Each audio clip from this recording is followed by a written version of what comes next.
Jacksonville has come to an end. The tight end hopeful was released by the Jaguars this morning and tweeted himself, thankful for the highs and even the lows, the opportunities and the setbacks. I've never wanted to make decisions out of fear of failure, and I'm grateful for the chance to have pursued a dream. Thank you to the Jaguars organization and everyone who has supported me in this journey, and we know that God works all things together for good. Shannon, what is your reaction to the news? Skip, I'm not surprised. I think Urban Meyer saved his credibility by doing this. And I said I was going to be shocked if come Tuesday he wasn't released, given what he had put on tape. You're asking an awful lot of a guy that's 34 years of age that hadn't played football. Skip, if he was coming back to play the position that he had played, I said, okay, it's going to be a long shot. But to come back and try to an entirely different position, one that he's never, ever played, and try to make it in the NFL. Skip, that's the one thing we know. Like in college, sometimes you can give a guy give a guy a scholarship, and he might not ever contribute, and that's okay. But because you only get 46 guys on game day, the spots are too valuable for you to have a guy when he can add no value, play no contribution. And when he didn't play special teams, that's the telltale, Skip. If a guy's not a starter and he plays no special teams, there's a greater chance that he's going to be released because you got to bring some value. They're not keeping the third string tight end that can't play special teams. They're not keeping the third string running back or a fifth wide receiver if he can't make any contributions on special teams. I was shocked that Tim Tebow on Saturday night played no special teams. Not punt return, not kick return. Skip, I'm not saying he's going to be the returner, but I'm saying he could have been on the front line. So I was surprised when he wasn't doing that. I was like, this is not a good sign. And then when they saw that, I don't know, Urban would have lost all credibility. They talked about it on every show. Everybody was talking about it. Everybody was tweeting about it. It was trending. And so I think in order for Urban to save some credibility and maintain his voice in that locker room, this was the decision that had to be made. And Jacksonville, I just hate that somebody missed the opportunity because Urban gave a friend, a former player of his, an opportunity that I don't believe he deserved. Someone else deserved that opportunity, but they didn't get it.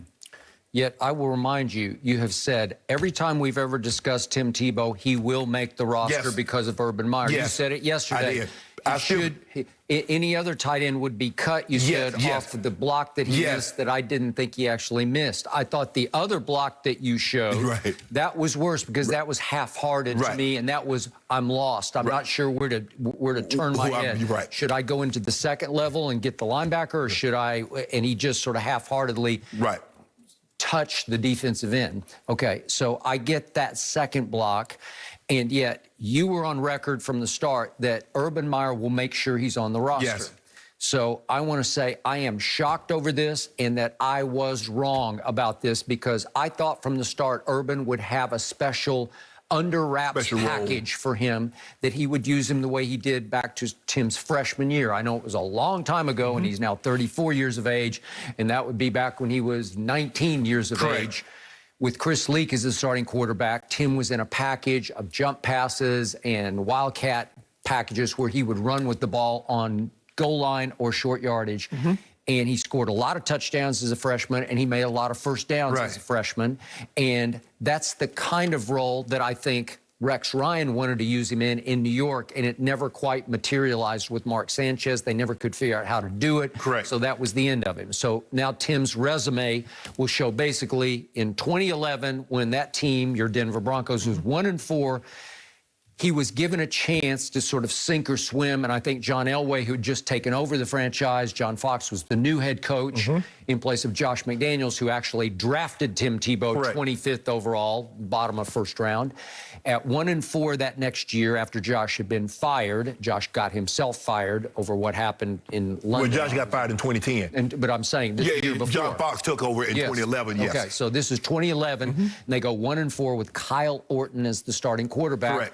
And as they're heading to Miami, I believe Elway and Fox sat back and said, let's just get this over with. Let's throw him out there and give the fans who are screaming for Tebow what they want. Every time. Okay? And They went to Miami, and they pulled it out. He did not play very well until later in the game, late in regulation and overtime. They pulled it out and won the game with the late field goal in overtime.